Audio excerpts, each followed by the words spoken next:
ताणं नमो सिद्धाणं नमो आयर्याणं नमो वज्रायाणं नमो लोहे सव्वसाहुं। बीना बेन मंगलाचरण करोगे? बीना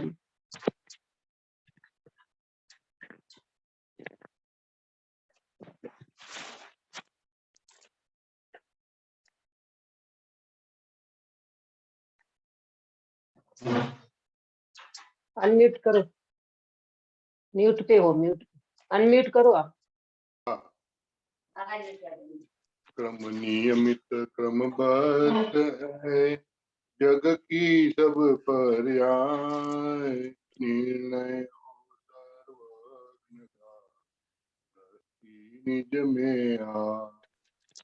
सकल द्रव्य के गुण रूप पर्यायों को जाने केवल ज्ञान, मानो उसमें डूब गए हो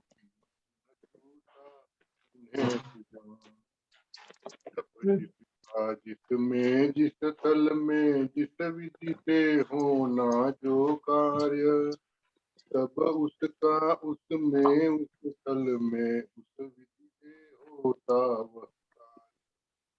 जन्म मरण हो या सुख दुख हो अथवा हो संयोग वियोग, जैसे जाने है जिन वर्ण वैसे ही सब होने। कोई न उनका करता हरता, उनका होना वस्तु स्वभाव। ज्ञान कला में ज्ञेय झलकते में पर भाव।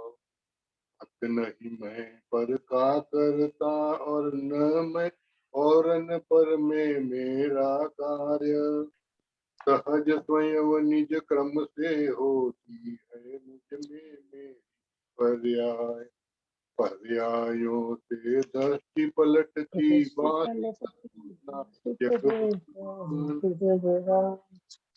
बताया आप गुरु वंदन गुरु कहा, आप स्वरूप बताया आपने, शत शत वंदन गुरु कहा। थोड़ी आवाज कट रही थी आपकी। बहुत सुंदर मंगलाचरण किया आपने, आवाज थोड़ी कट रही थी बीच बीच में। शुभ मंगल प्रभात की मंगल वेला में हमारी क्रमबद्ध पर्याय की आज अंतिम क्लास है। सारा इस विषय हमने कवर किया। इसमें क्रमबद्ध पर्याय में प्रश्नोत्तर के माध्यम से क्रमबद्ध पर्याय क्या है, क्रमबद्ध पर्याय कैसी होती है, क्रमबद्ध पर्याय किसको कहते हैं, क्रमबद्ध पर्याय को समझने से क्या होता है, मतलब उसको जानने से हमें क्या फर्क पड़ेगा, क्रमबद्ध पर्याय जानेंगे तो हमें क्या श्रद्धा होगा, किस तरह से हम अपने स्वभाव का विश्वास करके अंतर्मुखी अभ्यास करेंगे, ये सारी चर्चा और 5 समवाय इत्यादि की चर्चा ये हमने की है। आज हमें चर्चा करना है अकाल मृत्यु की चर्चा। अकाल मृत्यु और क्रमबद्ध आज का पॉइंट है, अकाल मृत्यु और क्रमबद्ध। बराबर, इसमें हम आज चर्चा करने वाले हैं। क्योंकि कई लोगों को ऐसा लगता है कि भाई जब सब कुछ निश्चित है तो फिर अकाल मृत्यु शास्त्र में तो बात आती है, तो फिर इसको कैसे समझे। तो प्रश्न आप नोट करना, ऊपर हेडिंग लिखना, अकाल मृत्यु संबंधी चर्चा, अकाल मृत्यु और क्रमबद्ध। बराबर, प्रश्न ऐसा है, नोट करना, जब सुख दुख जीवन मरण, जब सुख दुख जीवन मरण सब कुछ निश्चित है,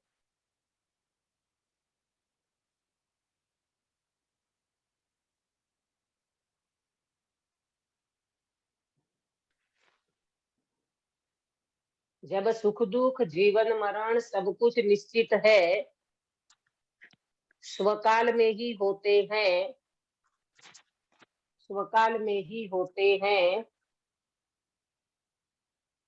तो फिर तो फिर अकाल मृत्यु नाम की तो कोई चीज ही नहीं रही।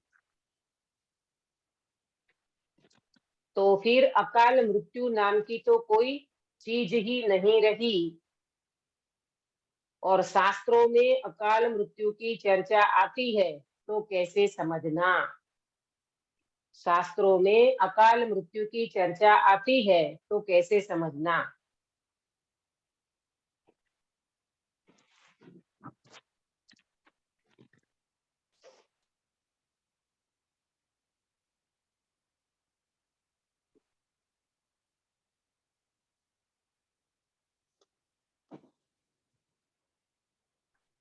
बराबर।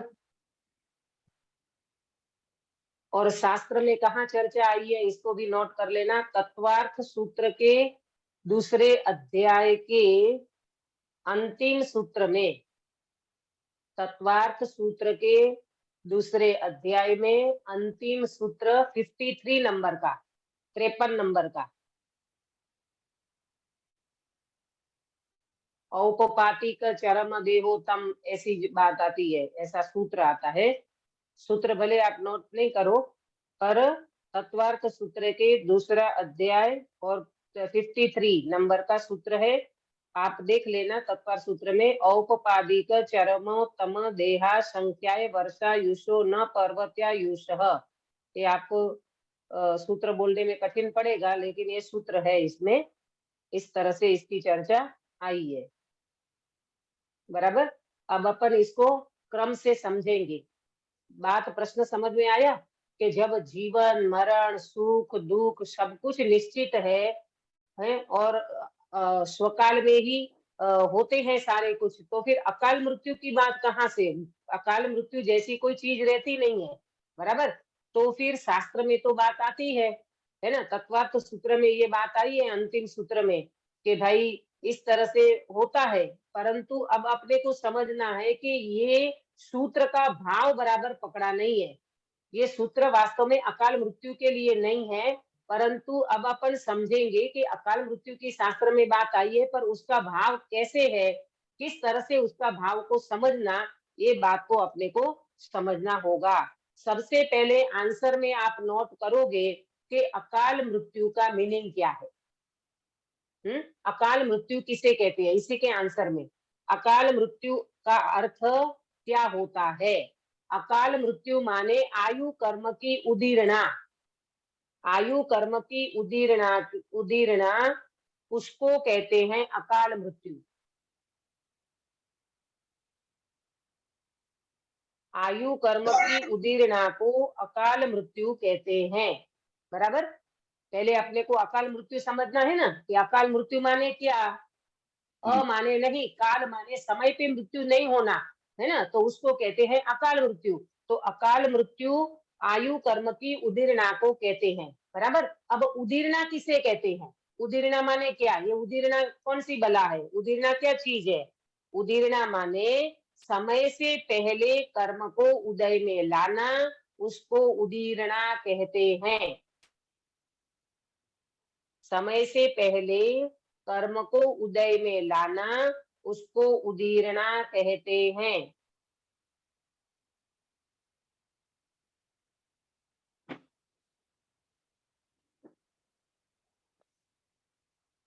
दीदी हमें कैसे पता चले ये समय से पहले कर्मों में उदय है। ठीक है, हमें तो पता ही नहीं होगा। ये तो देखो, हाँ बराबर है आपकी बात, क्योंकि ये वास्तव में देखा जाए ना तो ये केवली भगवान के ज्ञान का विषय है। हमें नहीं पता, परंतु हमें ये समझ में आता है कि देखो समय से पहले कैसे समझ में आएगा। जैसे किसी व्यक्ति की आयु 90 साल की हो, तो अपन क्या कहेंगे, नहीं नहीं उसका मृत्यु बराबर समय पे हुआ है। बराबर। और कोई व्यक्ति 25 साल में किसी की आयु समाप्त हो गई, तो हम क्या कहेंगे गिरीश भाई, अरे अकाल ये तो मृत्यु। बेचारा समय से पहले चला गया। वो स्वस्थ था और ऐसा चला गया। बोलते हैं ना। हाँ। हाँ, ये तो बेचारा बिल्कुल समय से पहले चला गया। 90 साल में किसी की मृत्यु हो जाए तो वो समय पे गया। 25 साल में किसी की मृत्यु हो जाए तो वो जल्दी चला गया। अकाल मृत्यु हो गई, ऐसा हम बोलते हैं। आज इसका ही अपन निराकरण करने वाले हैं कि अकाल मृत्यु नाम की कोई चीज नहीं है। बराबर, ये बराबर प्रॉपर समझना। अकाल मृत्यु माने क्या, तो आपको मैंने नोट कराया, आयु कर्म की उदीर्णा को अकाल मृत्यु कहते हैं। तो फिर उदीर्णा किसको कहते हैं, तो बताया कि समय से पहले कर्म को उदय में लाना, उसको उदीर्णा कहते हैं। बराबर, तो अब ये सारी चीजें केवली भगवान के ज्ञान में तो फिक्स है कि नहीं, जी कौन सा जीव आयु कर्म से पहले, मतलब आयु कर्म की उदीर्णा करके मरेगा, कौन सा जीव समय से पहले वो कर्मों की उदीर्णा कर लेगा और उसकी मृत्यु हो जाएगी। केवली भगवान के ज्ञान में कोई भी बाकात नहीं रहती है, सब कुछ जानने में आ रहा है। इसीलिए अकाल मृत्यु के साथ इसका कोई भी विसंवाद नहीं है। अकाल मृत्यु जैसी कोई चीज वास्तव में नहीं है। सब कुछ भगवान कहते हैं, भगवान के ज्ञान में आया कि सब कुछ समय पे होता है, स्वकाल में होता है। इसीलिए अकाल मृत्यु जैसी कोई चीज नहीं है। बराबर, तो ऐसा होता है अब ना अपन दीदी, इसको समझेंगे। हाँ 25 साल की उनकी आयु रही होगी, उसको अकाल नहीं, मृत्यु का नाम देते देखो हैं, अकाल मृत्यु का ऐसा नाम नहीं देते है। हैं। अभी अपन नहीं, अकाल मृत्यु का नाम मैं अभी अब बताऊंगी आपको कि ये कैसे है। अकाल मृत्यु किसकी हो, मतलब अकाल मृत्यु का किस तरह से अपने को समझना है। जैसे किसी व्यक्ति की 90 साल की आयु रही और वो व्यक्ति 25 साल में मृत्यु हो गई उसकी, ऐसा हो सकता है, बोले हाँ हो सकता है। तो बोलते हैं कि 25 साल में वो जो 25 साल तक तो वो जिया, और 90 साल तक का इनका जो आयु के दलित थे ना, वो फटाफट उनका उदय में आकर के खिर गया और वो व्यक्ति 25 साल में मर गया। यही तो बोला इसमें, समय से पहले कर्म को उदय में लाना, उसको उदीर्णा कहते हैं। देखो मैं एग्जाम्पल से आपको इस बात को समझाती हूँ। जैसे 10 लीटर पानी है, प्रॉपर समझना, 10 लीटर पानी है, बराबर। अब ये 10 लीटर पानी एक एक बूंद करके मटके में से निकल रहा है, एक एक बूंद करके मटके में से निकल रहा है, बराबर। तो वो कितने समय में खाली होगा, तो बोले उसको तो बहुत समय लगेगा। एक एक बूंद गिर रहा है ना, उसको तो बहुत समय लगेगा। परंतु कोई एक व्यक्ति आया और एक व्यक्ति के पैर की ठोकर लग गई, वो मटके को लग गया और वो सारा पानी गिर गया। बोलो अब वो मटके के पानी को गिरने में कितना समय लगा पंकज भाई? तुरंत गिर तुरंत हो जाएगा। जाएगा, तुरंत हो जाएगा। तुरंत गिर गया ना, तुरंत खत्म हो गया। इसी तरह यहाँ समझना प्रेमलता जी, जो 90 साल की आयु अपने को लगता है भाई 90 साल जीने वाला था, तो केवली भगवान के ज्ञान में ये 90 साल वाला 25 में मरेगा, ये भी देखा है भगवान ने। वो कैसे मरेगा, तो बोले आप नोट करना इस बात को, मैं अभी आपको वो नोट कराऊंगी कि वो व्यक्ति कैसे मरेगा भाई। वो व्यक्ति तो 90 साल की आयु लेकर के आया है। अरे भाई 90 साल की आयु, वो व्यक्ति जैसे वो पानी का मटका कितने देर में खाली होना था, पहले एक एक बूंद गिरा तो बोले वो तो बहुत समय लगता। लेकिन किसी व्यक्ति की ठोकर लगी और वो पानी के मटके में जितना पानी था वो सारा पानी ठोकर लगते ही मटका उल्टा हो गया, सारा पानी गिर गया। ये दृष्टांत है। सिद्धांत में भी ऐसा समझना, 90 साल की आयु वाले व्यक्ति ने पहले उनके जो कर्म के दलित थे ना, आयु कर्म के दलित, वो धीरे धीरे धीरे धीरे करके खिरते थे। हमारी आपकी और हमारी आयु का क्या हो रहा है अंकित भैया, आप बताना, आयु रोज घट रही है कि बढ़ रही है हमारी और आपकी? घट रही है, घट घट रही रही है ना। तो एक एक दिन, हाँ एक एक दिन हम मृत्यु के निकट में जा रहे हैं ना, एक एक दिन हमारा निकलता है तो हम मृत्यु के नजदीक में जा रहे हैं ना जागृति देन, जी है ना। हाँ जा रहे हैं मृत्यु के निकट में। तो आप सुनना प्रेमलता जी कि जैसे एक एक दिन हमारा मृत्यु के निकट में जा रहा है, और यहाँ पर जो मैंने 25 साल वाली बात बताई कि 90 साल वाला 25 साल में मर गया, तो उनकी जो 25 के बाद का जो दलित थे ना, वो सारे के सारे दलित एक साथ उदय में आकर के खिर गए। उसमें निमित्त क्या बना, उसमें निमित्त क्या बना, तो किसी को अटैक आ गया, किसी ने विष भक्षण कर लिया, किसी पंखे में लटक गया, अथवा किसी को कोई और भी घटना घट सकती है मृत्यु होने में। पंकज भाई आपको समझ में आ रहा है बीना बेन? हाँ हाँ, हाँ तो दीदी जो श्वासोश्वास बराबर? रहते हैं हमारे, बोलते हैं ना कि इतने श्वासोश्वास है उनके, तो वो अलग है। हाँ तो यही नहीं, इतना श्वासोश्वास का मतलब ये है कि वो उतना 25 साल का ही श्वासोश्वास है उसके पास, उतना ही श्वासोश्वास लेगा। ये तो हम है ना बिना में लोक व्यवहार में बोलते हैं कि जितनी सांस लेना होगा उतनी सांस लेकर के ही मरेगा। तो अगर भगवान ने उसकी आयु 25 साल में मृत्यु होना देखा है, तो वो 25 साल में सारी सांसें उनकी इतनी चलेगी, उससे ज्यादा सांसोश्वास नहीं ले पाएगा, वो उतनी ही लेगा। आयु कर्म के दलिक उनके एक साथ में फिर जाते हैं। इस तरह से यहाँ पर बात बताई है। अब मैं आपको सबसे पहले ये बात बताऊंगी, आपको एकदम क्लियर करना है अपने को, ये चीज को, इसका भाव समझना है। देखो, अकाल मृत्यु की जो बात की है ना, तो अकाल मृत्यु में क्या क्या लेना, अकाल मृत्यु का मीनिंग क्या, समय से पहले कर्म उदय में आ जाते हैं ना, तो होता क्या है, तो कोई जहर खा लेता है, बोला विष भक्षण, माने जहर से मृत्यु हो जाती है। कोई व्यक्ति ट्रेन की पटरी में पड़ गया, कोई व्यक्ति कुएं में कूद गया, कोई व्यक्ति पंखे में लटक गया, इन सबको हम क्या कहेंगे, अकाल मृत्यु।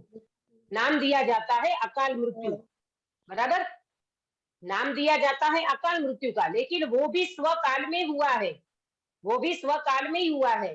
क्यों भाई स्वकाल में हुआ है? अरे वो व्यक्ति तो 90 साल की आयु वाला था, और तो 25 साल में मर गया, वो कुएं में पड़ गया, वो ट्रेन में पटरी में पड़ गया। कोई भी निमित्त बन सकता है। तो इसका मीनिंग आचार्य देव ने इसमें बताया है कि भाई वो अगर व्यक्ति 90 साल तक जीने वाला था, वो व्यक्ति ने कर्म के दलिकों को उदय में ला करके जल्दी खिला दिया, जैसे मटके का पानी ठोकर लगते पूरा गिर गया। इसी तरह यहाँ समझना। इतनी बात क्लियर हुई आप लोगों को? हाँ हाँ दीदी।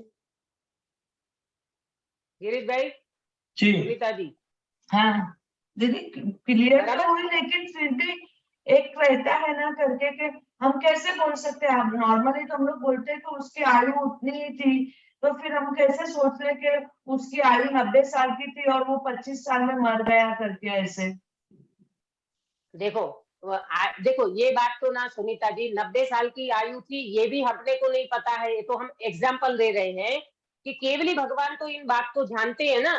केवली भगवान को तो ये बात का पता है ना कि भाई वो 90 साल की आयु थी, उसमें से वो व्यक्ति उदीरना करके आयु के दलिक को जल्दी खिला दिया। ये अभी अभी आप नोट करो, मैं आपको एक एक बात को बताऊंगी, तब आपको ये बातें समझ में आएगी। आपका क्वेश्चन अभी थोड़ा सा पेंडिंग में रखो, आपको बिल्कुल समझ में आएगा। देखो, सबसे पहले तो अपने को इसमें समझना है कि आयु दो प्रकार की होती है। हाँ? आयु दो प्रकार की होती है, इसे में आप नोट करते जाओ। आयु दो प्रकार की है, एक है भुज्यमान आयु, बुद्धिमान भुज्यमान भुज्यमान आयु, और एक है मध्यमान आयु, मध्यमान आयु। इसका मीनिंग समझ, बुद्धिमान जिसको हम भोग रहे हैं, वर्तमान में जिसको हम भोग रहे हैं, उसका नाम है बुद्धिमान आयु। आप वर्तमान में कौन सी आयु भोग रहे हो प्रेमलता जी? बुद्धिमान बुद्धिमान। बुद्धिमान है ना, बुद्धिमान हम भोग रहे हैं, मनुष्य पर्याय की आयु, इसको कहा बुद्धिमान आयु। और दूसरी है मध्यमान आयु, अगले भव में जो बांधी है, अगले भव की आयु, उसको कहेंगे मध्यमान आयु।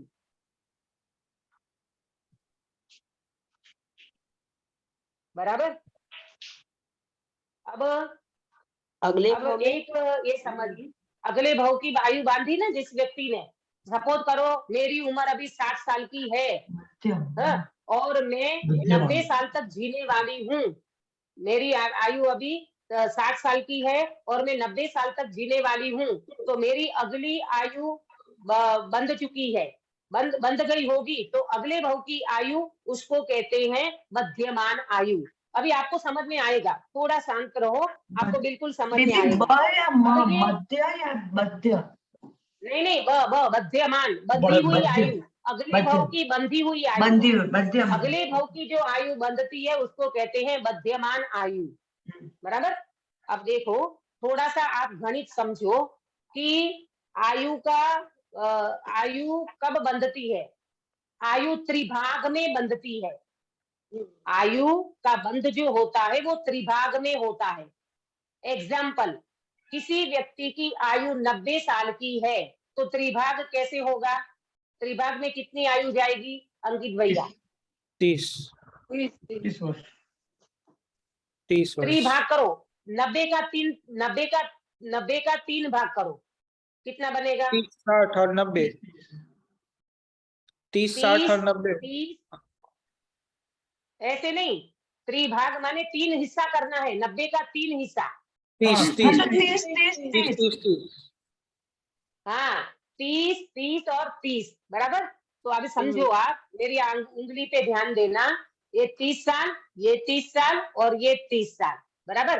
तो उनका त्रिभाग में आयु का बंध होता है। 90 साल की आयु लेकर के कोई जीव आया है, अब 30 में तो उसका निकल गया, उसमें आयु का बंध नहीं किया। दूसरा 30 निकल गया तो वो व्यक्ति 60 साल का हो गया। अब उनका त्रिभाग में आयु बंधेगा, इसका मतलब 30 साल की जो आयु बाकी है ना, उसके प्रथम अंतर मुहूर्त में वो अगले भव की आयु का बंध करेगा। आया प्रॉपर समझ में? ये आयु कैसे बंधती है ना, मैं आपको वो बता रही हूँ, वो एक्सप्लेन कर रही हूँ कि त्रिभाग में आयु बंधती है। कोई व्यक्ति 30 साल में बंधेगा, नहीं बंधा। दूसरा 30, उसमें नहीं बंधा, 60 साल जी गया, नहीं बंधा। अब लास्ट में जो उसका 30 साल है ना, उसमें वो व्यक्ति पहले अंतर मुहूर्त में क्या करेगा? अगले भव की आयु बंधेगा। ठीक है। और कोई व्यक्ति ने उसमें भी नहीं बांधी तो फिर वो 30 का 3 हिस्सा करो बराबर, उसमें बांधेगा। उसमें भी किसी की नहीं बंधी, फिर उसका 3 हिस्सा करो, त्रिभाग करो, उसमें आयु बांधेगा। उसमें भी नहीं बंधी, फिर उसका 3 भाग करो, उसके पहले अंतर मुहूर्त में बांधेगा, वो भी नहीं बांधी। तो ऐसे करते करते करते करते लास्ट में अंतर मुहूर्त तो पहले बांध करके ही जाएगा। आयु पूरी होगी, उससे पहले अंतर मुहूर्त में तो वो बांध करके जाएगा। ये आयु बांधने का क्रम है। आया आपको समझ में जागृति बेन? मैंने मीना बेन, आपको कहाँ आया पे? समझ में? हाँ, इसका समझ में तो आया, लेकिन ऐसा विश्वास कैसे होगा कि ऐसा त्रिभाग में है और ये अरे नहीं प्रभु, बना? ये सारी बात है। गिरीश भाई, ये सारी केवली चीजों का बात तो विश्वास इसलिए करना पड़ेगा, ये आगम में लिखी हुई बातें हैं सारी। ये अच्छा। जिनेन्द्र वर्णी ने जैनेन्द्र सिद्धांत कोश में भी उन्होंने लिखा है कि विष भक्षण आदि के द्वारा जो आयु का बंध होता है, मतलब विष भक्षण आदि के द्वारा किसी की आयु पूरी हो जाती है तो वो अकाल मृत्यु की में गिनी जाती है, परंतु आयु का त्रिभाग में बंद होता है। ये आगम में आती है बातें। आप कर्णानुयोग परिचय पढ़ना डॉक्टर उज्ज्वला जी का, उसमें सारी बातें लिखी हुई है। हाँ, ये आगम के बिना हम नहीं बताते आपको, आगम में ऐसी बातें। देखो उस दिन आपने मैंने एक बात नोट कराई थी ना आपको कि कितना 6 महीने में 608 जीव मोक्ष में जाते हैं बराबर। तो 6 महीने तक कोई जीव मोक्ष में नहीं गया और अंत में 8 समय बचा। तो 8 समय में पहले में 32 जाएंगे, फिर 64 जाएंगे, फिर 72 जाएंगे, फिर 90 जाएंगे। इस तरीके से जो नोट किया था ना, वो सब कहाँ आता है? आगम में आता है। ये सारी चीजें केवली भगवान के केवल ज्ञान में आई हुई है। गणधर भगवान और आचार्य भगवान ने गणधर भगवान ने गूंथा है और आचार्य ने लिपिबद्ध किया है। ये सारी चीजें आपको आगम में मिलेगी। धवला, जय धवला, कहीं पर भी ऐसे जो आगम है जिसमें ये बातें मिलती है। अपन इतना पढ़ नहीं पाते ना, इसलिए अपने को लगता है अरे दीदी ये कैसे संभव है, ये कहाँ लिखी होगी ये सारी बातें? ये सारी बातें आगम की है भाई, समझे? दीदी अमास दीदी, में मैंने पहले तो सुना था कि 8 भाग में होता है। हाँ तो वही तो 8 भाग में। हाँ 8 भाग नहीं, 3 भाग। 3 भाग हाँ, करना। 3 भाग। हाँ, 8 3 बार भाग करते होती जाओ है। उसका। 8 बार होती नहीं हुई तो 8 अंतर मुहूर्त में लास्ट में होती है। हाँ, लास्ट में ऐसा अंतर सुना मुहूर्त है। में तो अवश्य बांध करके ही जाएगा। ऐसे त्रिभाग की बात आती है। 90 साल की आयु वाला 60 साल तक तो जिया है अभी, उन्हें नहीं बांधी। फिर 30 साल में पहले अंतर मुहूर्त में बांधेगा, उसमें भी नहीं बांधी तो फिर 30 का 3 हिस्सा, फिर उसमें नहीं बांधी तो फिर 3 हिस्सा, फिर 3 हिस्सा, फिर 3 हिस्सा, नहीं बांधी तो लास्ट में अंतर मुहूर्त में वो जीव अवश्य में अगली आयु बांध करके जाएगा। ऐसा आगम में आता है। जैसे दीदी बराबर। दीदी अमास लास्ट भाग 30 साल का जो मतलब हिस्सा किया तो 10 हुआ मान लो, तो उसके लास्ट 10 साल का 3 हिस्सा करेगा फिर से, ऐसा?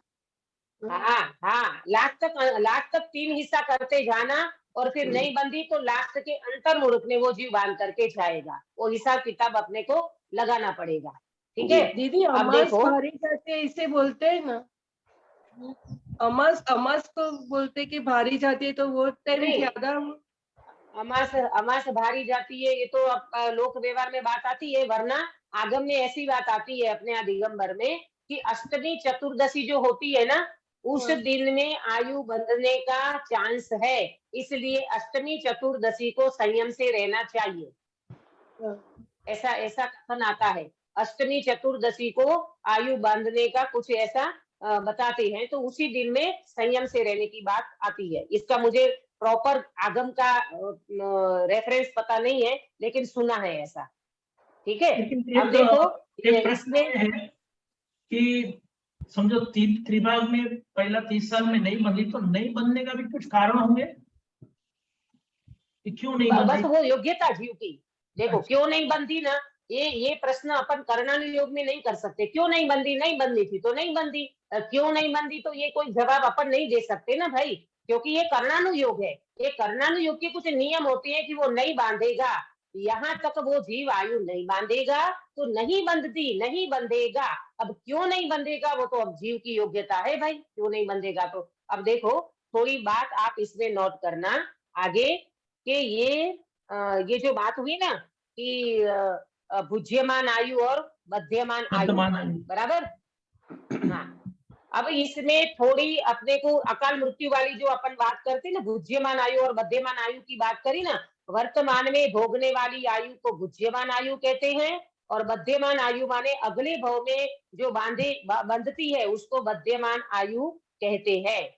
अब किसी व्यक्ति के साथ एक ही समय 2 आयु हो सकती है ना, ऐसा भी आता है। पहले आप ये बात को नोट करो कि कौन जीव ऐसे हैं जो जीव वर्तमान में वो जीव उस जीव को अकाल मृत्यु नहीं होगी। कौन से ऐसे जीव हैं जो अकाल मृत्यु जिसकी नहीं होगी, माने वो जीव आयु से पहले नहीं मरेंगे। हम लोग तो मर सकते हैं, इसमें कौन सी आयु वाले जो जीव हैं जो अकाल मृत्यु में नहीं मरेंगे, ऐसे जीवों का भी यहाँ नोट कराया है। तो उसमें आएगा देवनारकी। आप नोट करना, देवनारकी जो उपपाद जन्म वाले होते हैं ना, जो सया में उत्पन्न होते हैं देव, और नारकी कुंभी में उत्पन्न होती है, उसको उपपाद जन्म वाले कहते हैं। तो नारकी, देवनारकी, फिर चरम शरीरी, इसके साथ उत्तम देह, चरम शरीरी के साथ उत्तम देह वाले, और असंख्यात आयु वाले भोग भूमि के जीव, असंख्यात आयु वाले भोग भूमि के जीव।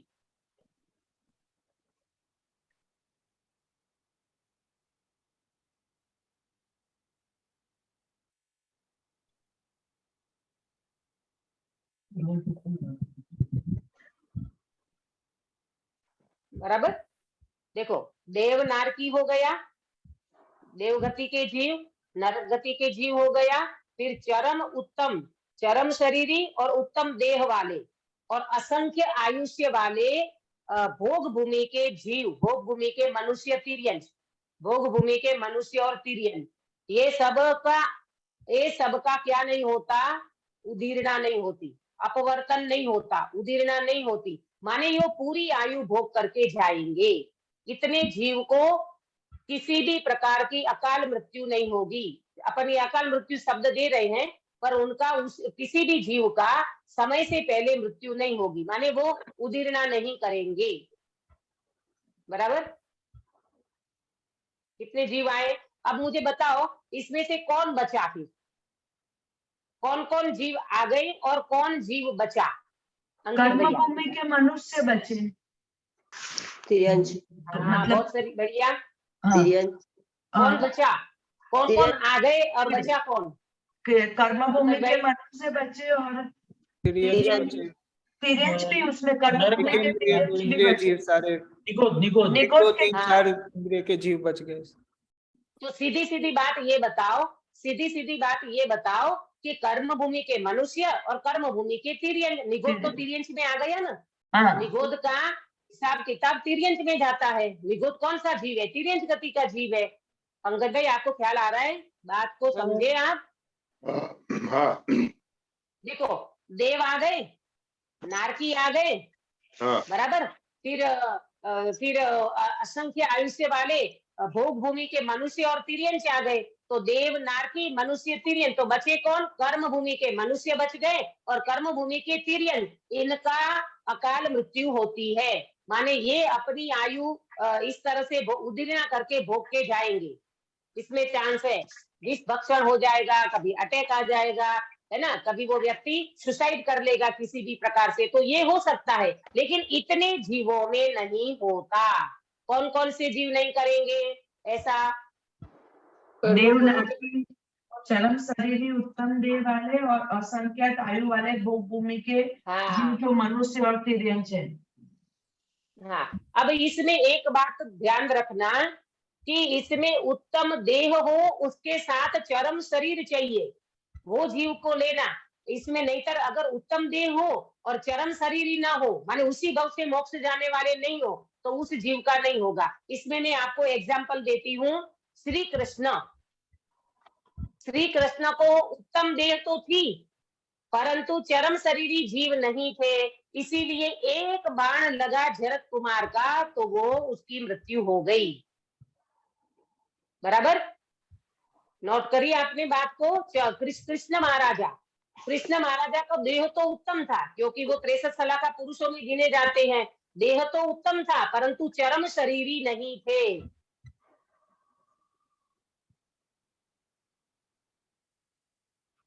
बराबर, बात समझ में आ रही है आप लोगों को? बात बैठ रही है? तो उनकी तो मृत्यु ऐसे ही होने वाली थी ना। हाँ, ये तो अपन क्रमबद्ध से समझ रहे हैं ना जागृति बेन। पर ये अपन बता रहे हैं कि अकाल मृत्यु जो है ना, जो उदीर्णा करके जो खिर जाते हैं कर्म के दली के, यही तो अपने को समझना है कि अकाल मृत्यु जैसी कोई चीज नहीं है। उनका मृत्यु उसी समय पे होना था। पर शास्त्र में जो बात आती है उसका भाव समझना है कि ये जो दूसरे अध्याय में जो बात आई है ना, वो बात वास्तव में अकाल मृत्यु की नहीं है, वो आयु के अपवर्तन की बात है, आयु के उदीर्णा की बात है। लेकिन समझे कैसे? तो इसीलिए आचार्य देव ने इसको अकाल मृत्यु नाम देकर के ये बात को इस तरह से बताया है। बराबर। ये कृष्ण महाराजा क्या थे? कृष्ण महाराजा को उत्तम देह तो था, पर चरम शरीरी न होने के कारण एक बाण से मर गए। उनके भाई का ही बाण लगा और उसकी मृत्यु हो गई। अब दूसरा एग्जाम्पल, चरम ये शरीरी तो अकाल है, मृत्यु, परंतु अकाल मृत्यु हुआ दीदी फिर कृष्ण महाराजा की। अकाल मृत्यु का मतलब उनके सारे दलित एक साथ फिर गए ना। हाँ हो हाँ सकता है वो ज्यादा झीले वाले हो, पर उनका आयु कर्म के दलित एक साथ फिर गए, वो बाण लगा फट करके वहां आयु उसकी खत्म हो गई, ऐसा। बराबर। और दूसरा है चरम शरीरी। तो चरम शरीरी में गज कुमार मुनिराज,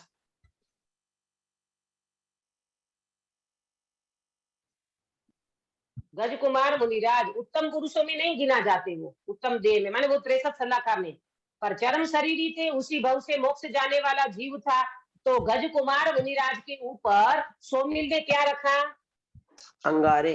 अंगारे।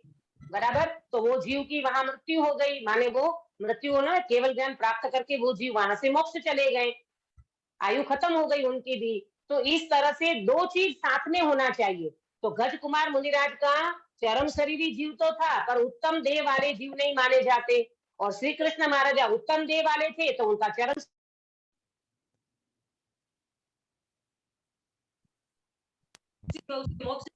वाले नहीं थे। तो इस तरह से ये बात को समझना। मैं आपको कंडीशन बता रही हूँ, चरम शरीर भी चाहिए और उत्तम देह भी चाहिए, वो जीव का अकाल मृत्यु नहीं होती। माने वो जीव कभी भी इस तरह से आयु पूरी करके ही मरेंगे, इस तरह से उदीर्णा करके उनकी आयु पूरी नहीं होती है। इसमें नारकी देव, चरम शरीरी और उत्तम देह वाले जीव और असंख्यात आयुष्य वाले भोग भूमि के जीव। चरम तो शरीर इनको तब छोड़ के कौन बचे? कर्म किसको भूमि के बोलेंगे? मनुष्य और कर्म भूमि के तिर्यंज। इतने जीव आयु कर्म की उदिना करके मर सकते हैं। हाँ, क्या बोलो? चरम शरीरी और उत्तम देह के लिए किनको कहा जा सकता है? जैसे किसको? चरम शरीरी और उत्तम देह एक साथ। ये जो है ना 63 सलाह का पुरुष है ना, जो वो जी। उत्तम देह वाले माने जाएंगे। और उसमें सभी चरम शरीरी है ऐसा नहीं है, कोई चरम शरीरी होते हैं, कोई नहीं होते हैं। ये दोनों चीज तो जैसे तीर्थंकर का जीव है ना, तो वो उसी भव से मोक्ष जाने वाले हैं, उत्तम संज्ञान वाले हैं, उत्तम देह वाले हैं, ऐसे माने जाएंगे। लेकिन सभी उसमें भी सभी लोग सभी नहीं आएंगे, तीर्थंकर के जीव आएंगे। बाकी के जीव जो है, कोई दो भाव करके मोक्ष जाने वाले हैं, कोई नरक में जाने वाले हैं, वासुदेव है, प्रति वासुदेव है, नारायण वगैरह। तो वो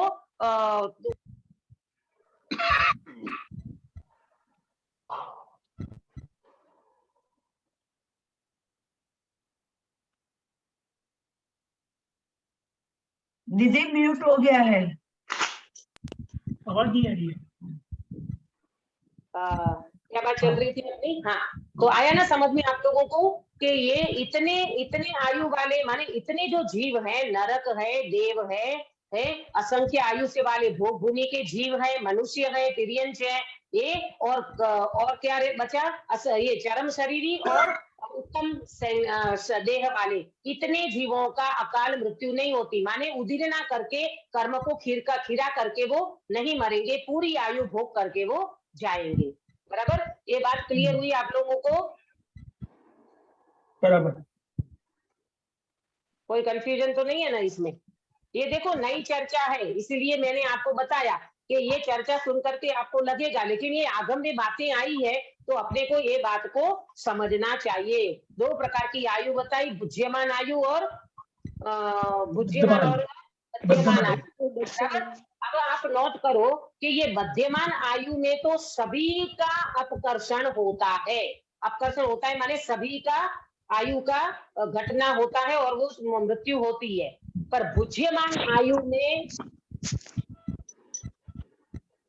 बुद्धिमान आयु में सभी, मध्यमान आयु की स्थिति में सभी का अपकर्षण होता है, हो सकता है। अपकर्षण मतलब दीदी? अपकर्षण माने स्थिति का घट हो जाना। देखो तीन बातें आती है, उत्कर्षण, अपकर्षण, संक्रमण। उत्कर्षण माने आयु का, उत्कर्षण माने कर्मों का बढ़ना, अपकर्षण माने कर्म की स्थिति का घटना, और संक्रमण माने कर्म की स्थिति का बदल जाना। ये तीन शब्द आपको कहीं पर भी मिलेंगे। उत्कर्षण, अपकर्षण और संक्रमण। संक्रमण में क्या बताया दीदी? बदल जाना। असाता साता में बदल जाती है। अपन बोलते हैं ना, तुम तो भगवान की भक्ति करो प्रभु, तुम तो अच्छे से शुभ भाव करो, अच्छे से तुम आत्मा की दृष्टि करो तो तुम्हारा असाता साता में संक्रमित हो जाएगा। ऐसी बात करते ना अपन लोक व्यवहार में, असाता साता में बदल गई। अरे उसको क्या हुआ, उसको तो कैंसर होना था पर पता नहीं, उसको तो कोई दर्द ही मालूम नहीं पड़ा, उसी तो असाता सारी साता में संक्रमित हो गई। तो संक्रमण होना, उत्कर्षण होना, अपकर्षण होना। उत्कर्षण माने कर्म की स्थिति का बढ़ना। मैं अभी एग्जाम्पल दे करके बताऊंगी, आपको समझ में आ जाएगा। अपकर्षण माने कर्म की स्थिति का घटना, बराबर। और संक्रमण माने बदल जाना, असाता साता में बदल गई, ऐसा भी हो सकता है। अभी अपन इसमें समझते हैं राजा श्रेणी का दृष्टांत। कितनी आयु बंधी थी उनने जब यशोधर मुनिराज के गले में सर्प डाला था? ये क्या नाम, अंकित भैया? सातवीं नरक की आयु बंदी, सातवीं नरक की आयु बंदी थी। 33 सागर की आयु के गले इकट्ठे किए हुए थे, 33 सागर वाली स्थिति बांधी थी। पर उसका अपकर्षण हो करके कितना शेष रह गया जब उन्हें वो सारी घटना, अभी यहाँ नहीं लेंगे, समय हो रहा है इसलिए, कि उनने यशोधर महाराज के गले में सर्प डाला, तब तो 33 सागर का, फिर उन्हें पश्चाताप किया, भगवान के समोसरण में गया, सम्यक दर्शन की प्राप्ति की, शाही सम्यक दर्शन की प्राप्ति की, और घटते घटते घटते आयु कितनी रह गई? 84,000। 84,000। 84,000 वर्ष की रह गई, बराबर। तो ये अभी 84 की रह गई, इसका हो गया अपकर्षण। ये आयु की स्थिति का हो गया अपकर्षण। पहले हुआ था उत्कर्षण, उत्कर्षण मानी स्थिति बढ़ गई थी, वो हो गया अपकर्षण। लेकिन संक्रमण नहीं हुआ, गति नहीं बदली, नरक में जाना तो पड़ा ही पड़ा, बराबर, जाना तो पड़ा ही पड़ा उनको, नरक आयु वो नहीं हो गई, बराबर।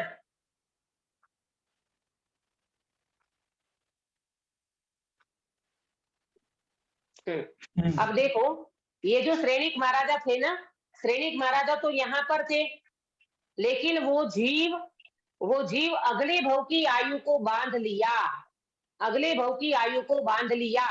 तो अगले भव की आयु का बंध हो गया, बंध तो हो गया और उसको जाना ही पड़ा, परंतु उसमें उत्कर्षण अपकर्षण दो तो हुआ, परंतु उसमें संक्रमण नहीं हुआ। क्योंकि संक्रमण क्यों नहीं हुआ? क्योंकि एक बात को नोट करना आप, कि संक्रमण इसीलिए नहीं होता कि कोई भी जीव अगर कोई आयु बांध करके जाता है तो उत्कर्षण अपकर्षण संभव है, पर आयु का बंध जो होता है उसमें क्या बोलते, संक्रमण नहीं होता, माने गति मिलती ही मिलती है, गति में जाना ही पड़ता है, उसमें कोई भी वो नहीं है, संक्रमण नहीं होता। हाँ, आयु कर्म का संक्रमण नहीं होता, माने वो गति बदल जाए उनकी, ऐसा नहीं होगा, वो उनको भोगना ही पड़ेगा। ये बात बिल्कुल फैक्ट है, वो आगम में आई हुई है।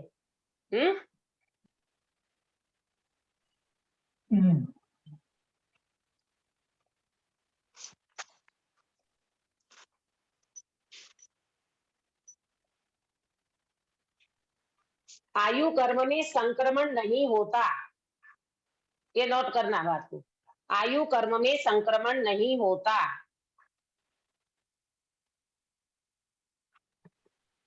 बराबर।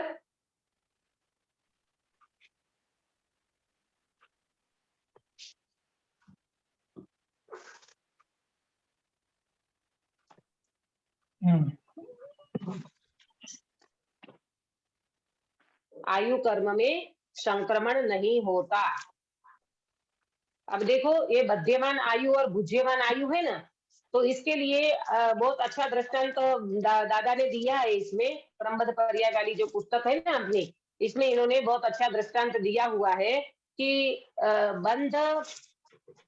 बंद पैकेट और खुला पैकेट, बंद पैकेट और खुला पैकेट का दृष्टांत दिया है। उसमें बंद पैकेट वाला जो है वो बध्यमान आयु, बंद पैकेट वो बध्यमान आयु, और खुला पैकेट भुज्यमान आयु। इसका मैं दृष्टांत बताती हूँ आपको, तो फिर आपको ये बात एकदम क्लियर हो जाएगी। हथेली में आंवले की तरह ये बात क्लियर होगी कि ये बात वास्तव में अकाल मृत्यु की बात वास्तव में अपकर्षण के साथ है। अकाल मृत्यु तो नाम दिया गया है, वास्तव में आयु कर्म का अपकर्षण, समय से पहले उदीना होकर के आयु कर्म के नीचे खिल जाते हैं, इसका नाम है अकाल मृत्यु, बाकी कुछ भी नहीं है। देखो मैं दृष्टांत देकर के समझाती हूँ कि जैसे हम किसी दुकानदार के पास गए और वहां हमने सामान लिया, पैकेट में हमको उन्हें सामान दिया, लेकिन घर आने के बाद अपने को ऐसा लगा कि ये हमको पसंद नहीं आया, ये माल हमको पसंद नहीं आया, तो हम उसको वापिस करते हैं। अभी पैकेट बंद है, अभी पैकेट को खोला नहीं है, पर आपको वो चीज पसंद नहीं आई, ऐसा लगा कि नहीं ये हमें नहीं चाहिए, ठीक है, तो आप फिर से वो सामान लेकर के बंद पैकेट में जो सामान था वो आप वापिस करने गए, तो बोलो दुकानदार लेगा कि नहीं लेगा? ले लेगा। ले लेगा। क्यों ले लेगा? तो उसका पैकेट बिक जाएगा बाद में, फायदा नहीं आएगा। उसको पैकेट पूरा दिखेगा ना, पैकेट बंद है तो वो व्यक्ति ले लेगा, बराबर। अच्छा, और दूसरा ऐसा है कि घर आकर के हमने सामान को खोल दिया, पैकेट को खोल दिया, अब खोल करके फिर हम ऐसा लगा कि अरे यार ये चीज तो अच्छी नहीं आई, ये तो घटिया चीज आ गई अपने घर में, ये तो अपन वापिस करने जाते हैं, तो आपने पैकेट को खोल दिया और खुला पैकेट लेकर के आप उनके पास गए कि भाई ये वाली चीज हमें पसंद नहीं आई है, ये पैकेट आप ले लो। बोलो पंकज भाई, वो लेगा कि नहीं? नहीं लेगा, नहीं क्यों नहीं लेगा, लेगा? क्योंकि वो उसका बिकेगा नहीं। खुला हुआ पैकेट क्योंकि है। वो कहेगा कि भाई तुमने पैकेट तो खोल दिया है, ये खुला पैकेट जो है, इसी तरह हम सामान वापस नहीं लेते। अगर आप पैकेट को नहीं खोले होते तो बात अलग थी, आपने पैकेट को खोल दिया है, इसीलिए हम आपका ये नहीं वापस करेंगे, माने ये सामान अपना आपका हम नहीं ले सकते। ठीक इसी तरह से समझना कि बंद पैकेट माने बध्यमान आयु, बंद पैकेट माने बध्यमान आयु। तो बध्यमान आयु वाला जीव कैसा होता है? बध्यमान आयु में अपकर्षण संभव नहीं है। जो अगले भव की आप आयु बंधी है उसमें किसी भी प्रकार का अपकर्षण नहीं होगा।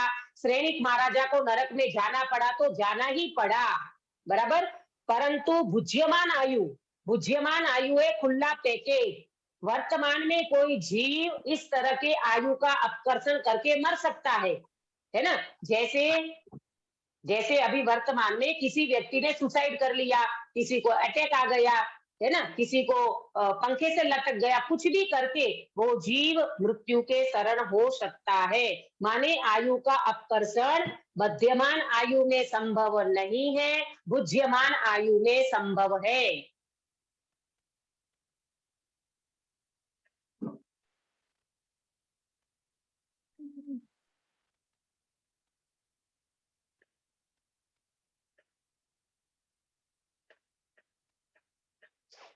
बराबर। अब अंतिम बात, ये बात आपको समझ में आई? भुज्यमान हाँ। आयु और मध्यमान आयु। मध्यमान आयु माने बंधा पैकेट, वो अगले भव की जो आयु बांधी है तो वो उसको जाकर के वहां भोगना ही पड़ेगा।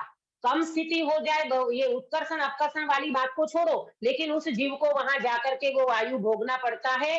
खुला पैकेट माने भुज्यमान आयु, इसमें वर्तमान में ये जीव, इतने जीवों को छोड़ के अपन जो जैसे सामान्य जीव है तो अपनी आयु में अटैक भी आ सकता है ना, कुछ भी हो सकता है, तत्काल में मृत्यु हो सकती है। तो ये है हमारा कैसा आयु कहा जाएगा? भुज्यमान आयु। जो वर्तमान में हम भोग रहे हैं उसमें आयु कर्म की उदीर्णा होकर के उस जीव की मृत्यु होती है, उसको अकाल मृत्यु कहा जाता है। परंतु वास्तव में वो अकाल मृत्यु नहीं है, वो भी अपने स्वकाल में हुई है। बोलो पंकज भाई। हाँ, कोई व्यक्ति 25 साल में मरा तो वो स्वकाल में मरा कि अकाल में मरा? ये स्व- सारी बात स्वकाल निश्चय से स्वकाल में, स्वकाल में मरा है। केवली भगवान के ज्ञान से देखा जाए क्रमबद्ध की चर्चा अकाल मृत्यु से रंच मात्र भी बाधक नहीं है, क्योंकि केवली भगवान के साथ क्रमबद्ध की बात करेंगे ना अपन। केवली भगवान के साथ ये बात करो कि केवली भगवान ने ये दोनों चीज देखी है कि नहीं, कि अपन तो कहेंगे नहीं नहीं वो तो 90 साल तक जीने वाला था, वो 25 साल में कैसे मर गया? तो ऐसा हो सकता है ना केवली भगवान के ज्ञान में कि हाँ 90 साल वाला व्यक्ति आयु कर्म के दलिकों को जल्दी से उदय में ला करके उदीर्णा करके उनके आयु कर्म के दलिक खिर सकते हैं। तो वो 25 साल में मर गया, अटैक आ गया, कुछ भी हुआ, ये बात घटित होती है कि नहीं? देखो मैं एक और एग्जाम्पल देकर के, और एक एग्जाम्पल, हाँ बोलिए। ये जैसे अपने आप अभी बताया, ऐसे उसके अगले अगले भव में, मतलब आगे के भव में उसके ये कितने साल बाकी रह गए होंगे। हाँ। आगे के भव में आयु से के इतने भव बाकी रह गए होंगे, आयु से बाकी रह गई होगी, वही ये भव में भोगत रहा है, ऐसे हो सकता है? ना ना, ऐसा नहीं होता। इस भव की आयु इसी भव में भोगते हैं, अगले भव की आयु यहाँ नहीं भोगते। जैसे श्रेणिक महाराजा अभी मनुष्य पर्याय में यहाँ पर थे ना, तब उन्होंने नरक गति का आयु तो बांध लिया था, नरक गति का अगले भव में उनको नरक गति में जाना ही जाना है, बराबर है। तो वो उनको जाना पड़ेगा। गति में आयु कर्म में संक्रमण नहीं होता। वर्तमान आयु में उत्कर्षण अपकर्षण हुआ और उन्हें अगले भव की आयु बांधी तो उसमें उत्कर्षण अपकर्षण हुआ, तो कम स्थिति कर दी, पर संक्रमण नहीं होता। आयु कर्म में संक्रमण माने उस गति में उस जीव को जाना ही पड़ता है। गति का संक्रमण, आयु कर्म का संक्रमण नहीं होता, क्योंकि वो जिस गति का आयु उन्हें बांधा है वहां तो उनको जाना ही पड़ता है, ऐसा है। अब एक अंतिम दृष्टांत देकर के मैं ये बात को समझाती हूँ जो आपको थोड़ा सा कंफ्यूजन हो रहा होगा। जैसे क्या नाम, कोरोना के काल में व्यक्ति का कितना सारा प्लानिंग फिक्स था, बराबर। कितने सारे प्लानिंग फिक्स होते हैं, जैसे बड़े विद्वान होते हैं, जैसे अपने संजीव जी गोदा, उनके 2-2 साल के सारे प्रोग्राम फिक्स होते हैं, है ना, कि भाई यहाँ जाएंगे, फिर यहाँ जाएंगे, अष्टनिका यहाँ करेंगे, 10 लक्षण यहाँ करेंगे, फला यहाँ करेंगे, वो ये करेंगे। तो ये सारी बातें फिक्स थी, बराबर। और कोरोना आ गया तो सारी बातें कहाँ गई? हाँ, बदल गए। सारी बातें कहाँ गई? बोले अरे वो तो सब ऐसा का ऐसा धरा रह गया, वो अब तो घर पे बैठ कर के ऑनलाइन पे प्रवचन कर रहे हैं। तो बोलो, ये दोनों बातों आपके सामने है ना। पहले इनकी सारी 2 साल की जो 2 साल का जो प्रोग्राम था, वो 2 साल का प्रोग्राम फिक्स था। अब वो 2 साल का प्रोग्राम फिक्स ना हो करके वर्तमान में कुछ भी नहीं हो रहा है, तो ये दोनों बातें छद्मस्त जीव के ज्ञान में आ सकती है कि नहीं? हाँ, आ सकती है ना। चलो उसको छोड़ो, अभी अपनी वर्तमान की बात करें। पहले मैंने 3 दिन की क्लास लेने का बोला था कि मैं 3 दिन कंटिन्यू क्लास ले लूंगी, फिर अपन बंद कर देंगे, मतलब अपना पूरा हो जाएगा। तो मैंने फिर विषय देखा, मैंने कहा ये तो 2 दिन का विषय है, तो पहले 3 दिन का करा, फिर हमने 2 दिन का करा। तो ये दोनों चीज आपके सामने है कि नहीं, कि पहले 3 दिन की क्लास होनी थी, फिर वो घट करके 2 दिन की हो गई। ऐसा हुआ कि नहीं? हुआ ना।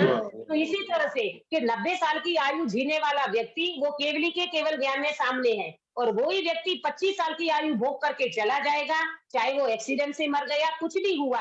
तो सारी दोनों बातें, 90 साल वाली आयु भी भगवान के ज्ञान में झलक रही है, और 90 साल की आयु घट करके 25 साल में भोग करके वो चला जाएगा, ये भी केवली भगवान के केवल ज्ञान में झलक रहा है कि नहीं? जी झलक रहा है। इसमें रंच मात्र भी कोई शंका करने की बात नहीं है, बराबर। इसको कहते हैं अकाल मृत्यु के सामने क्रमबद्ध में कोई रंच मात्र भी बाधकता नहीं है। मात्र इतना ही अर्थ समझना आज की पूरी चर्चा का, कि अकाल मृत्यु माने आयु कर्म की आयु को भोग लेता है, उसको व्यवहार में अकाल मृत्यु बोला जाता है। बाकी कोई भी व्यक्ति अपने स्वकाल में ही मरता है, अकाल मृत्यु नाम की कोई चीज नहीं है। इस तरह से आज मैंने आपके सामने ये चर्चा रखी है, आप लोग विचार करना, है ना। कभी कोई बात छूट भी गई हो या समझाने में कोई थोड़ा बहुत रह भी गया हो, तो अपन फिर कभी मिलेंगे जब तब अपन विशेष बात रखेंगे। लेकिन आज जो चर्चा हुई है अकाल मृत्यु में बुद्धिमान आयु, बद्धमान आयु, ये आयु समझाया है आपको। 3 भाग में कैसे आयु का बंध पड़ता है वो बात करी है। आयु उदीरना किसको कहते हैं ये समझाया, अकाल मृत्यु का मीनिंग समझाया, आयु कर्म का संक्रमण नहीं होता ये बात की है, और कौन कौन से जीव के बुद्धिमान आयु में, वर्तमान आयु में कौन कौन से ऐसे जीव है जो वास्तव में अपकर्षण नहीं करते, उनकी अकाल मृत्यु नहीं आती। तो ये सारी बातें की, नारकी है, देव है, असंख्य भोग भूमि के जीव और मनुष्य हैं जो बड़ी लंबी आयु वाले हैं, और चरम शरीर और उत्तम देह वाले, इतने जीवों को छोड़ के कर्म भूमि के मनुष्य और कर्म भूमि के तिर्यन, इन सब का बुद्धिमान आयु में अपकर्षण हो सकता है। ये सारी बातें हमने की है, और अंत में अकाल मृत्यु का एक ही मीनिंग है, अपकर्षण का मतलब आयु कर्म की उदीरना, समय से पहले खिल जाना, इसका नाम ही अकाल मृत्यु है। अकाल मृत्यु नाम की वास्तव में कोई चीज दूसरी नहीं है। ये सारी बात केवली के केवल भगवान ज्ञान में झलक रही है, और हमें उसका विश्वास ही करना चाहिए, श्रद्धा ही करना चाहिए कि कोई भी जीव अगर 25 साल में भी मरता है वो स्वकाल में ही मरा है, अकाल में नहीं मरा है। ऐसी अकाल मृत्यु नाम की कोई चीज वास्तव में नहीं है। आयु का आकर्षण करके आयु कर्म के दलिकों को जल्दी घेर लेता है, जैसे पानी का मटका एक एक बूंद करके गिरना था, वो एक झटका लगा और फट करके गिर गया। ऐसे ऐसे अकस्मात का झटका लगा या किसी व्यक्ति को अटैक का झटका आया और सारे दलिक उनके गिर गए, इसको वास्तव में अकाल मृत्यु नाम बोला जाता है। ये चर्चा यहाँ हुई है। आज हमारी क्रमबद्ध पर्याय की चर्चा पूरी होती है, पूरा विषय हमने इसमें लिया है। अगर आपको कोई और भी शंका हो तो फिर अपन जब मिलेंगे तब इसकी चर्चा करेंगे, और 1 महीने के बाद अपन फिर जब इसकी चर्चा करेंगे, अगर आपकी भावना होगी तो अपन क्लास को शुरू रखेंगे, नहीं तो एग्जाम तो मुझे लेना ही लेना है। 1 महीने में पूरी तैयारी आप कर लेना, देख लेना विषय को, और जो जो क्वेश्चन आंसर अपने हुए हैं, आपने नोट किए हैं, उसको बराबर देखना, विचार करना। आपको कोई क्वेश्चन हो तो उस समय रखना, और जब अपन मिलेंगे 1 महीने के बाद, जब कोई गुरुवार आएगा, जिस तरह से होगा वो बाद में अपन आपको व्हाट्सएप पे मैसेज दिया जाएगा, उस समय से अपन चर्चा करेंगे। ये क्रमबद्ध पर्याय की चर्चा पूरी होती है। जिनाज्ञा के विरुद्ध मेरे से कुछ बोला गया हो तो देव शास्त्र गुरु के समक्ष में क्षमापना चाहती हूँ, क्योंकि छद्मस्त जीव है, कभी जरा सा भी इधर उधर हो जाता है तो ये छद्मस्त का क्षेत्र ज्ञान की ही विचित्रता है। इसमें वास्तव में केवली भगवान के केवल ज्ञान में तो सारी बातें आ चुकी है। हम प्रस्तुतिकरण में कहीं चूक जाते हैं तो जिनाज्ञा विरुद्ध कुछ भी बोला गया हो तो मैं उत्तम क्षमा चाहती हूँ। आप सब बहुत अच्छी तरह से स्वाध्याय आराधना करना, और 1 महीना में शिखर जी के लिए हम लोग आज निकल रहे हैं। 1 महीने के बाद फिर अपन मिलेंगे, फिर आपको जिस तरह से अपना सबका मानस बनेगा उस तरह से अपन चर्चा को आगे बढ़ाएंगे। ठीक है दीदी, यात्रा में क्या भाव करना चाहिए? खूब खूब धन्यवाद। जाने का है, आपका भी धन्यवाद, आपकी यात्रा मंगलमय हो। तो यात्रा में क्या भाव यात्रा करना में तो चाहिए? देखो, यात्रा में तो ये भाव रखना चाहिए कि हम जिस सिद्धों की भूमि में जा रहे हैं, जहाँ से अनंत सिद्ध हुए हैं, ये सिद्ध समेत शिखर जो है ना, वो तीर्थादि राज कहलाता है। सब तीर्थों में उत्तम तीर्थ माना जाता है, क्या कि वहां से बहुत कुछ जीव मोक्ष में गए हैं। अपन अपन चरण पे दर्शन करने जाते हैं ना, उत्तर चौक पे तो वहां लिखा हुआ रहता है फला तीर्थंकर के साथ इतने कोड़ा कोड़ी मोक्ष में गए, इतने कोड़ा कोड़ी मुनिराज मोक्ष में गए। तो वो ऐसी भूमि है सिद्धों की, बिल्कुल ऐसी भूमि है, कण कण में वहां से जीव सिद्ध हुए हैं। ऐसी भूमि पे जाकर के मेरा सिद्ध स्वरूप अनुभव में आना चाहिए, श्रद्धा में आना चाहिए, और मैं भी जल्दी से जल्दी सिद्ध बनूं, ये भावना अपने को रखना चाहिए। बाकी मात्र पर्वत पे चढ़ गए और चावल चढ़ा के आ गए या भगवान के दर्शन करके आ गए, चरण के दर्शन करके आएंगे, इतने से तो मात्र पुण्य बनता है थोड़ा बहुत। लेकिन भावना ये होनी चाहिए, प्रभु मैं आपके समान हूँ, सिद्ध समान सदापद मेरो, मैं भी आपसे कम नहीं हूँ प्रभु, मुझे भी सिद्ध ही होना है, और अपने भेद विज्ञान का अभ्यास करके अपने को सिद्ध समान अनुभव करना, ये वास्तव में तीर्थ यात्रा का फल है। तीर्थ यात्रा इससे सफल होती है। निज निधि निज में बताई है, अनंत उपकार है, इसके लिए भाई माँ को वंदना शतवार है, वंदना शतवार है। जागृति बेन काय सर्ग कराइए। म्यूट है जागृति बेन। अच्छा, अनम्यूट करिए। नमो अरियंताणम नमो सिद्धाणम नमो आयर्याणम नमो वज्राणम नमो लोये सवसाहुणम नमो अरियंताणम नमो सिद्धाणम नमो आयर्याणम नमो वज्राणम नमो लोये सवसाहुणम नमो अरियंताणम नमो सिद्धाणम नमो आयर्याणम नमो वज्राणम नमो लोये सवसाहुणम नमो अरियंताणम नमो सिद्धाणम नमो आयर्याणम नमो वज्राणम नमो लोये सवसाहुणम नमो अरियंताणम नमो सिद्धाणम नमो आयर्याणम नमो वज्राणम नमो लोये सवसाहुणम नमो अरियंताणम नमो सिद्धाणम नमो आयर्याणम नमो वज्राणम नमो लोये सवसाहुणम नमो अरियंताणम नमो सिद्धाणम नमो आयर्याणम नमो वज्राणम नमो लोये सवसाहुणम नमो अरियंताणम नमो सिद्धाणम नमो आयर्याणम नमो वज्राणम नमो लोये सवसाहुणम नमो अरियंताणम नमो सिद्धाणम नमो आयर्याणम नमो वज्राणम नमो लोये सवसाहुणम एषो पंच नमोकारो सव पापाणो मंगलांच सवेसिं पदमं वै जय जिनेन्द्र। अंतर्मुख मुद्राधारी सर्व जिनेन्द्र भगवान की जय। जय हो। नित्य बोधिनी द्वादशांगी जिनवाणी माता की जय। जय हो। 3 कम 9 करोड़ सर्वे वितरागी महामुनि राज्यों की जय। जय हो। परम अहिंसामय वितरागी जैन धर्म की जय। जय हो। सभी को जय जिनेन्द्र। जय जिनेन्द्र। हमारे अभी नहीं आशा पाड़ दे दिया आपका। टुकड़ों हाँ, सबको मिथ्यामि दुक्कडम उत्तम। मिच्छामि दुक्कडम।